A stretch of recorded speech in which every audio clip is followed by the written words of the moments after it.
মঞ্চে ভূমিষ্ঠ আছেন নওদা ব্লক সভাপতি, আমার প্রিয় পাত্র, একদম ছোট ভাইয়ের মতো, ভাই সাইফুল ইসলাম মতো।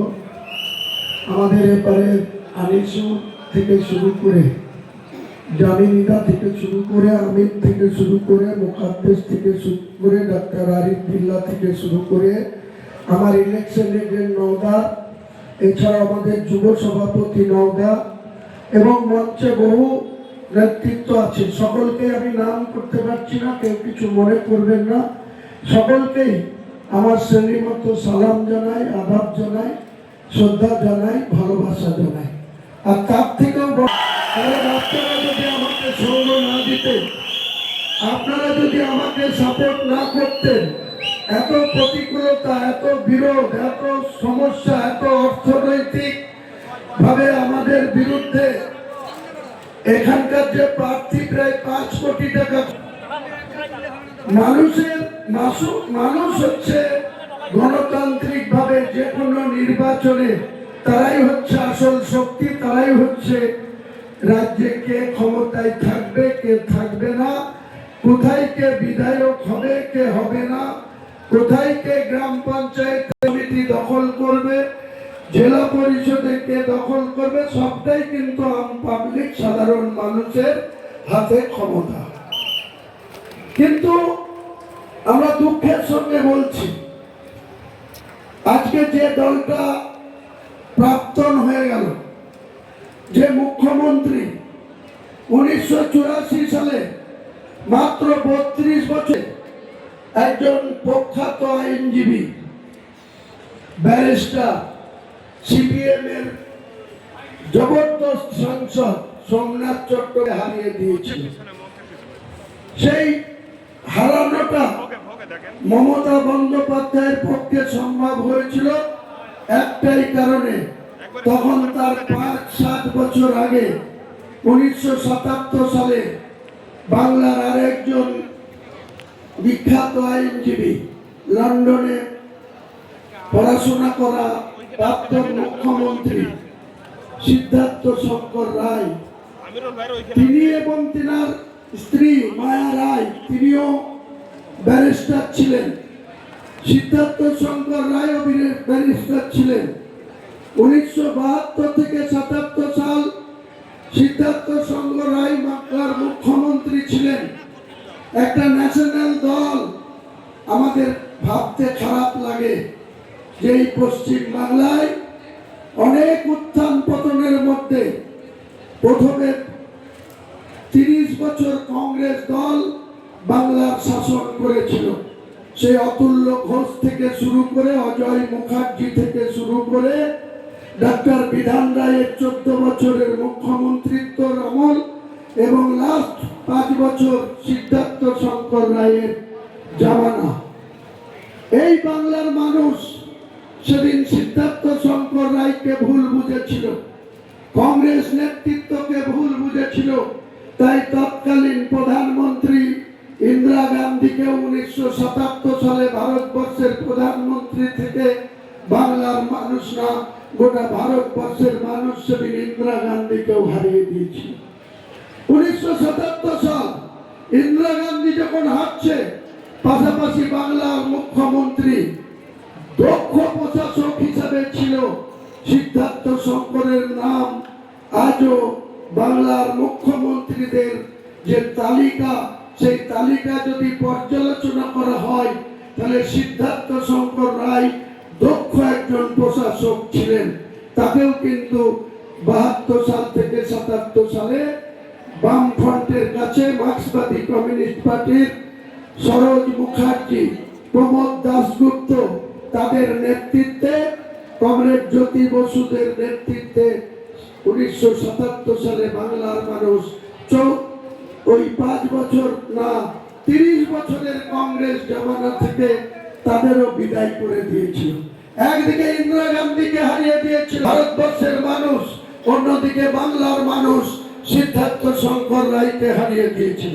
তারপরে আপনারা দেখেছেন 23.5 বছরের কমরেড জ্যোতিবাবু বাংলার মুখ্যমন্ত্রী, প্রায় প্রয়াত বুদ্ধদেব বাবু মুখ্যমন্ত্রী। আমরা সারা জীবন মার্ক্সবাদী কমিউনিস্ট পার্টির বিরুদ্ধে রাজনীতি করেছি, জ্যোতিবাবুর বিরুদ্ধোচ্চারণ করেছি, বুদ্ধবাবুদের প্রশাসনের বিরুদ্ধোচ্চারণ করেছি, রাজনীতি করতে গিয়ে 27টা ক্রিমিনাল কেস খেয়েছি, কোন সময় 81 দিন বহরমপুর জেল খেটেছি, কখনো 1 মাস 1.5 মাস পুলিশের ভয়ে এই জেলা ছেড়ে কলকাতায় গিয়ে আত্মগোপন করে থাকতে হয়েছে।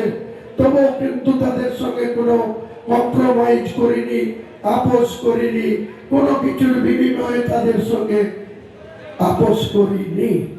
কিন্তু আজকে সেই 34 বছরের সরকারকে 2011 সালে মমতা বন্দ্যোপাধ্যায় যখন 2009 সালে 1 থেকে, কারণ 2004 সালের লোকসভায় মমতা একা এমপি ছিল, এই মুর্শিদাবাদের 3টে এমপি ছিল কংগ্রেস দলের, যেখানে মুসলমান মেজরিটি জেলা, সেই জেলায় প্রণব মুখার্জি ব্রাহ্মণ সন্তান যোগীপুরের এমপি হয়েছিল। দীর্ঘদিন ধরে স্বাধীনতার পর 1952 সাল থেকে কংগ্রেস ত্রিদীপ চৌধুরী এই বহরমপুরে আরএসপির কুদাল চিহ্ন নিয়ে, তারপরে ননীগোপাল ভট্টাচার্য, তারপরে প্রমথেশ মুখার্জি, তারা কেউ দুনিয়াতে নেই, সবাই লোকে গেছে, কিন্তু এখান থেকে তারা বারবার এমপি হয়েছে। যখন কোন সনাতনী ধর্মাবলম্বী মানুষকে মুর্শিদাবাদের মুসলমানরা ভোট দিয়ে নির্বাচিত করে, তখন মুসলমানরা সাম্প্রদায়িক হয় না, তখন সনাতনী মানুষের কাছে তারা খুব ভালো। আর যখন কোন মুসলমান তার জাতির পক্ষ থেকে জাতির কোন মানুষকে ভোট দিয়ে নির্বাচিত করেন, তখন এক শ্রেণীর সনাতনী ধর্মাবলম্বী মানুষের গা জ্বলে। তারা মনে করে ভারতবর্ষের সংবিধানটা শুধু হিন্দুদের জন্যই, মুসলমানদের কোনো অধিকার নেই। কিন্তু যখন স্বাধীনতা লাভ করেছিল, দিল্লির ইন্ডিয়া গেটে গিয়ে পড়ে দেখুন, যদি 70 জন সনাতনী ধর্ম বা অমুসলিমদের নাম থাকে, 30% মুসলিমদেরও নাম সেখানে ইন্ডিয়া গেটে লেখা আছে। তাহলে সংবিধান কিন্তু সম অধিকার দিয়েছে, সে হিন্দু হোক, মুসলিম হোক, শিডিউল কাস্ট হোক, শিডিউল ট্রাইব হোক, সে যে কোনো জাতিতে বিলং করুক, যে কোনো ধর্মতে তিনি পালন করুক, তার কিন্তু সংবিধানে ডক্টর বি.আর. আম্বেদকর 3 বছর প্রায় 8 মাস ধরে যে সংবিধানটা তিনি লিখেছিলেন, সেই সংবিধানটা ভারতবর্ষের অত্যন্ত এত মজবুত। এই জায়গাতে বর্তমান শাসক বিজেপি সহ, বিগত দিনে কংগ্রেস সহ, বিশ্বনাথ প্রতাপ সিং থেকে শুরু করে আরো কয়েকজন, কেউ 13 মাসের, কেউ 15 মাসের, কেউ 7 মাসের চন্দ্রশেখররা ভারতবর্ষের প্রধানমন্ত্রী হয়েছে, কিন্তু এই সংবিধানকে কেউ পরিবর্তন করতে পারেনি, এই সংবিধানকে কেউ চ্যালেঞ্জ করতে পারেনি।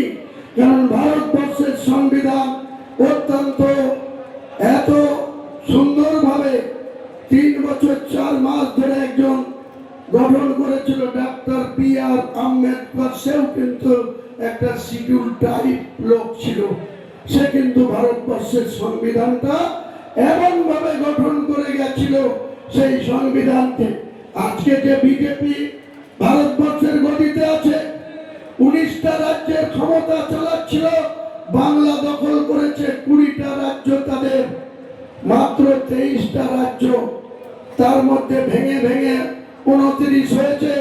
29টা রাজ্যের মধ্যে আজকে পশ্চিম বাংলা দখল হওয়ার পর দেখা যাচ্ছে যে বাংলার ক্ষমতা সহ প্রায় ভারতবর্ষের 3 বারের প্রধানমন্ত্রী নরেন্দ্র মোদী, এর আগে তিনি গুজরাটের মুখ্যমন্ত্রী ছিলেন 2001 সাল থেকে 2014 সাল।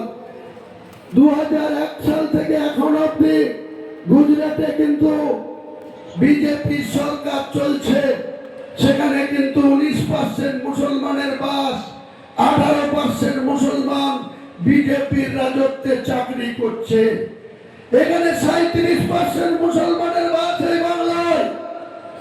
সেই বাংলাতে কংগ্রেসের সিদ্ধার্থ শঙ্কর রায়ের জামানা চলে যাওয়ার পর সেই সময় বরকত গনি খান চৌধুরী, সত্তার সাহেব থেকে শুরু করে স্বরাষ্ট্রমন্ত্রী ছিলেন, মুরাদনগর থেকে জিতে ডক্টর মোতাহার হোসেন, কলকাতা থেকে জিতে আব্দুর রব আনসারী, 16 জন মুসলিম মন্ত্রী ছিল 1972 সাল থেকে 1977 সাল।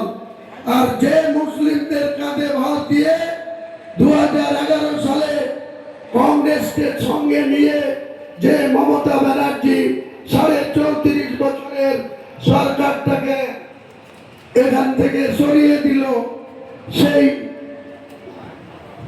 মুখ্যমন্ত্রীরা 34 বছরে মুসলমানদেরকে শুধু ইউজ অ্যান্ড থ্রু করেছিল, শুধু মুসলমানদেরকে ব্যবহার করেছিল, মুসলমানদের মধ্যে গ্রামে গ্রামে থানায় থানায় বুথে বুথে বোম বাঁধা শিখিয়েছিল, লড়াই করতে শিখেছিল, মুসলমানদের মধ্যে হানাহানি মারামারি কাটাকাটি, কোর্টে যাও মার করো আর ভয়ে আমাদেরকে ভোট দাও, এই ছিল বামপন্থীদের নীতি আদর্শ কর্মসূচি।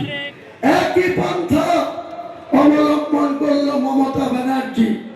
আজকে তিনি সনাতনী ধর্ম অবলম্বনে একজন ব্রাহ্মণের কন্যা, তিনাকে যখন বাংলার মানুষ প্রায় 100 জন মুসলমানের মধ্যে 85 জন মুসলমান এই তৃণমূলকে ভোট দিয়ে 2011 সালে 229টা সিটে লড়াই করেছিল, কংগ্রেসকে মাত্র 65টা আসন দিয়েছিল। সেই সময় যখন কংগ্রেস 65তে লড়ে 42 জিতলাম আমরা, এই রাজনগরে আমি এমএলএ হয়েছিলাম। আমার ভাগ্য খারাপ ছিল, 5 বছরের জন্য মানুষ রাজনগর আপনারা আমাকে ভোট দিয়েছিলেন, কিন্তু কংগ্রেসের নেতৃত্বের আচরণে আমি আহত হয়ে 18 মাসের মাথায় 20 নভেম্বর 2012 যিনি প্রাক্তন হয়ে গেল বিমান বন্দ্যোপাধ্যায় বিধানসভার স্পিকার, তার কাছে আমি পদত্যাগ করতে বাধ্য হয়েছিলাম। দিয়ে মমতা বন্দ্যোপাধ্যায়ের হাত ধরেছিলাম। কিসের ভরসায়? মুর্শিদাবাদের উন্নয়ন করব, মুর্শিদাবাদের মানুষের সুখ দুঃখে পাশে থাকব, মুর্শিদাবাদের মানুষের উপরে যাতে কোনো অন্যায় অত্যাচার না হয়, মুর্শিদাবাদের মুসলমান গ্রামগুলো যেন মুসলমান ভাই ভাই মারামারি না করে, ভাই ভাই কাটাকাটি না করে, ভাই ভাই অর্থনৈতিক দিক থেকে দুর্বল না হয়, তার জন্য এই মমতা বন্দ্যোপাধ্যায়ের হাত ধরেছিলাম। কিন্তু বিজেপির থেকেও আসল ক্রিমিনাল হচ্ছে মমতা বন্দ্যোপাধ্যায়, আরএসএস এর দালাল মমতা বন্দ্যোপাধ্যায়। তিনি 2011 সালের 20 মে মুখ্যমন্ত্রীর গদিতে বসেছিল যেদিন, সেদিন পশ্চিম বাংলায় সনাতনী ধর্মাবলম্বী মানুষের অর্থাৎ প্রত্যেকটা হিন্দু গ্রামে কোন আরএসএস এর অফিস ছিল না। টোটাল হাজার হাজার হিন্দু গ্রাম আছে গোটা বাংলায়, 70% উপর বাংলায় হিন্দু বসবাস করে। সেই সনাতনী ধর্মাবলম্বী মানুষের 20 মে 2011 মুখ্যমন্ত্রী মমতা ব্যানার্জির শপথ নেওয়ার আগে পর্যন্ত 13 মে 2011 ঐতিহাসিক বুদ্ধদেব ভট্টাচার্য সহ তার মন্ত্রিসভা প্রায় 27 জন মন্ত্রী পরাজিত হয়েছিল। সেদিন মমতা বন্দ্যোপাধ্যায় গদি পেয়েছিল। সেদিন গোটা পশ্চিম বাংলায় আরএসএস এর শাখা অফিস ছিল মাত্র 558, মাত্র 558।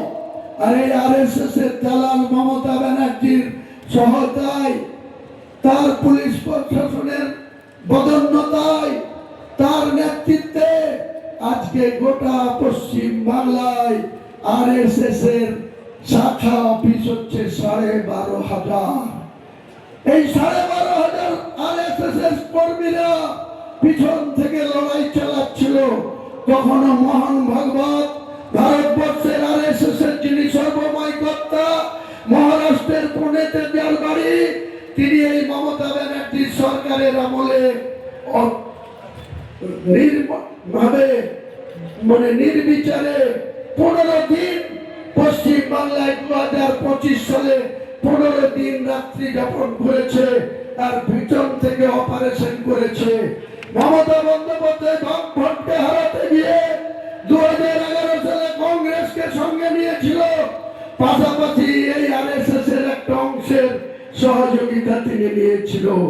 2009 সালে 1 থেকে 19টা সাংসদ হওয়ার পর যে 1.5 বছর সময় ছিল, যে প্রায় 2.5 বছর সময় ছিল, প্রতিদিন কলকাতার রাজপথে বুদ্ধিজীবীদের নামে আরএসএস কে, সমস্ত বামপন্থী বিরোধী লোককে নামিয়ে দিয়ে প্রতিদিন সভা সমিতি, পদযাত্রা এসব করে করে লাস্টে তিনি সার্থকতা লাভ পেলেন। কংগ্রেসকে 65টা সিটের লড়ার সুযোগ দিয়ে তারা 42টা পেল, পার্সেন্টেজ দেখুন। আর উনি 229টা সিটে লড়ে উনি কিন্তু